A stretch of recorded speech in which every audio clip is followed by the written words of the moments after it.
Welcome everyone to another Pixelated review. I'm your host, Pixelated Jordan. Now we have a new book here called Graves for Drifters and Thieves by Sophia Minetos. Sorry if I messed that up. Anyway, this is a book of Western, but also fantasy. That's right folks, we're talking a fantasy Western. Yeah, I didn't expect that, did you? I bet you didn't. I didn't expect it either, but it exists. I didn't think the two would probably go hand in hand, or at least try to, but yeah, I thought it was a really cool concept. I never really thought about it, magic and cowboys. Kind of weird, huh? Anyway, but yeah, this is an indie author, so, and the cover looks pretty cool. I don't know about you, but I think this is a pretty nifty cover if I do say so myself. And overall, yeah, this is a indie book. I try to keep away from spoilers as much as I can. There are some things I might have to slip, so minor spoilers are ahead here. But if you do feel like checking it out, you always can on Amazon. Your paperback, your hardcovers, or your ebooks and all that good stuff. Yeah. So, yeah. Alrighty then. So, I guess without further ado, let's start this review. Summary. Take it away, voiceover. The Hespyrain West is a place for legends and lawless men. Here, Jay Aldrich works as a bounty hunter, getting by with her wits, her magic map, and not much else. At 17, she hunts not for money or glory, but to find her missing father kidnapped by Ghost Riders 3 years back.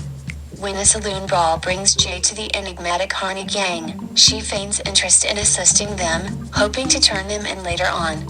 Survivors of the Arrowwood War, the gang pillages silver, without interest in much else. And no one knows why. The gang is led by two brothers, the stern, commanding Halston and headstrong, fiery Hodge.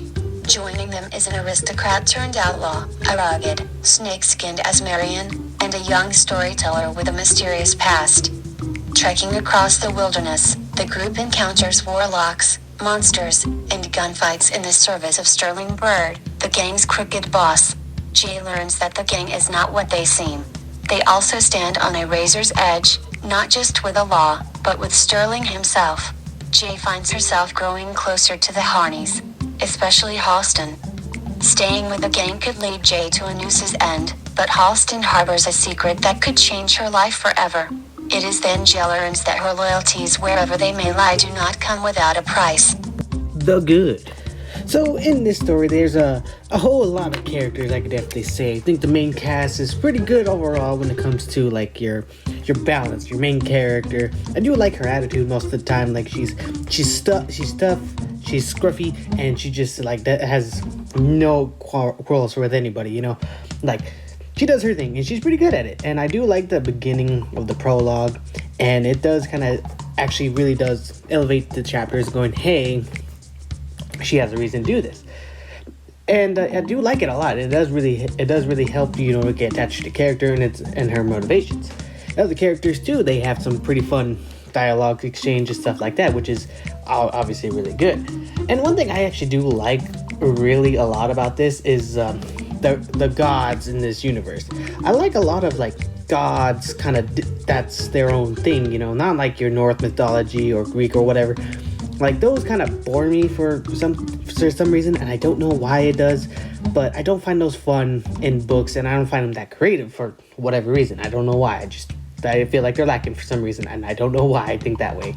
But when authors do try to make their own little god mythos and stuff like that, I find it fun. And there is some gods in this universe that, like, the moon and stuff like that, and feels at least unique, and I do like that. I do like when an author tries their best to open up the world of different mythos.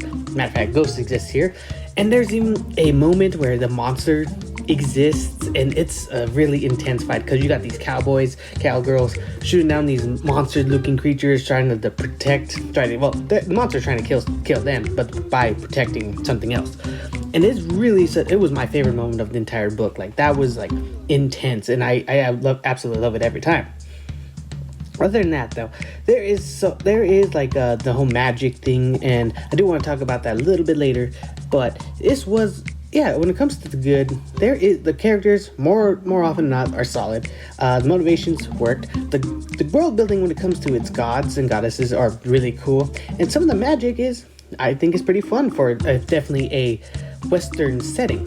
However, there is some things I feel like I need to say about that, which is we're gonna get into dislikes. A lot of characters do come out flat.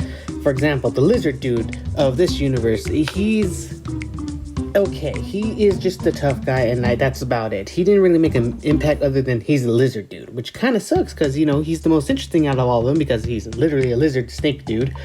But, you know, like for another example of another indie author, Levy, where Fogel and Fenrir, they have big lasting impact of even for their minimal characteristics that they had in the beginnings of the story, where this guy is kind of in the story for the majority of the time, but he's just kind of the bruiser of the group, and that's kind of about it, sadly. And the magic too, where the main villain, as far as I'm concerned, he has magic, but it's not as useful as you may think it is. This plays more as a Western, which is okay, but I wanted that more magic kind of feel with it. And like I explained in my good part where they're fighting monsters, I thought that was the most amazing thing that they did. And though it was good, it just was that one moment. Other than that, magic doesn't play a big role other than the magic map she has, and that's in that one big moment, and I guess a little bit at the end. But beyond that, it's generally okay. And most of the characters, and then, like the main antagonist too, and he's threatening in a way at the beginning, then he kind of loses his thing too. And for some reason, for me, I feel like this book's a bit slow paced for its like a little bit too slow. I understand like some of the characteristic choices that needed to be made for the main character. I think that's great, but overall, I think it just was a little too slow than it needed to be, which kind of sucks. Because when I got into it, and then when it's taking its time getting to point A to point B, I'm like, okay, now I'm kind of bored. So that's the kind of thing with this. So it's good, but there's problems that I don't personally like because I just didn't find it that interesting.